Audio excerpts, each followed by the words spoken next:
Night Mask en intégrale. Personnage évoqué dans l'épisode consacré à Starbrand, aujourd'hui nous allons découvrir qui est Night Mask, qui a eu sa propre série de l'année 1986 à 87 sur 12 numéros et qui aura aussi une série conjointe avec Starbrand.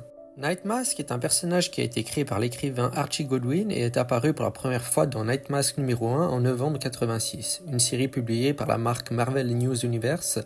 Puis la série News Universe de 2006 change de marque en 2012 pour Marvel Now et réintroduit des personnages avec différents alter-ego civils. Concernant le Night Mask original qui nous intéresse, Kate Ramsey. Ramsey est un paranormal, l'une des personnes touchées par l'événement blanc et a la capacité de se manifester dans les rêves des autres. Comme la plupart des membres du nouvel univers 86-87, Night Mask n'est pas en mesure de réunir une équipe créative stable.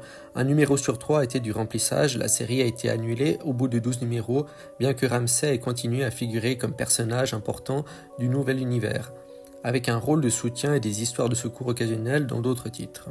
Kate Ramsey est un jeune homme de 18 ans que ses parents ont étudié avec le docteur Horst Kleinman, un expert des rêves. Kleinman a mis au point un moyen de pénétrer cybernétiquement dans les rêves et craint que les parents de Ramsey tentent de voler ses recherches. Kleinman pose une bombe qui tue les parents de Ramsey, paralyse sa petite sœur Theodora et laisse Kate lui-même dans le coma où il y restera jusqu'à ce qu'il soit réveillé par l'événement blanc et que sa sœur l'appelle. Après son réveil, il découvre progressivement qu'il a le pouvoir de pénétrer par télépathie dans les rêves des gens qu'il utilise pour aider la psychothérapie. Sa sœur, Teddy, est capable de communiquer avec lui pendant qu'il est dans l'état de rêve et lui sert d'ancrage à la réalité. Il combat également Kleinman dans un paysage honorique. Après le Black Event, au cours duquel la ville de Pittsburgh est détruite, Teddy est laissé dans le coma et Ramsey devient l'une des premières personnes douées de paranormal enrôlées dans l'armée. Sa formation et ses capacités lui valent une commission et il est chargé d'utiliser ses capacités pour scanner les recrues paranormales à la recherche de signes d'aberration mentale. Sans sa sœur pour lui servir d'encre, son moi de rêve deviendrait de plus en plus déséquilibré jusqu'à ce qu'il sente qu'il ne peut plus distinguer le saint d'esprit du fou. Cela l'amène à approuver Harlan Mook, un candidat à la personnalité dangereusement instable.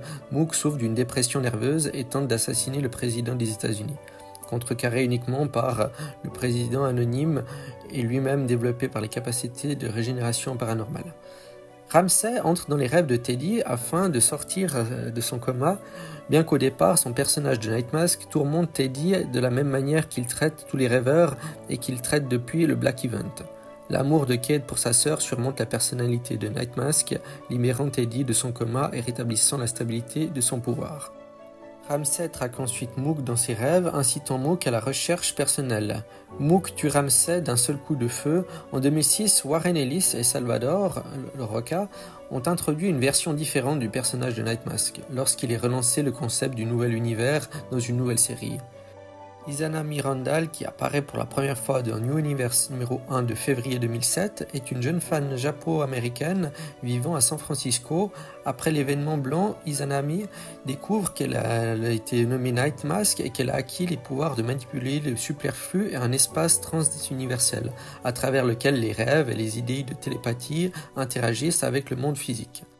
Concernant les pouvoirs et capacités de ce personnage, Night Mask a la capacité d'entrer et de manipuler le rêve des autres. Il peut projeter des illusions dans l'esprit d'une personne, ainsi qu'il peut voyager entre des dimensions dans une certaine mesure, et c'est à peu près tout. Il fait partie, comme on l'avait pu le voir dans l'épisode de Starbrand, de l'un des 4 personnages ayant été créés par l'événement blanc, qui, pour faire simple, est une sorte d'événement cosmique qui transmet certains pouvoirs à 4 individus dans un but bien précis. Pour ma part, j'avoue ne pas être particulièrement emballé par ce personnage. Je pense qu'à trop vouloir s'étendre et créer trop de personnages avec des pouvoirs différents, cela finit par nuire aux histoires et aux pouvoirs des persos. Voilà, j'espère que tu auras aimé cet épisode. Si c'est le cas, n'hésite pas à liker et à partager la vidéo et abonne-toi pour plus de présentations.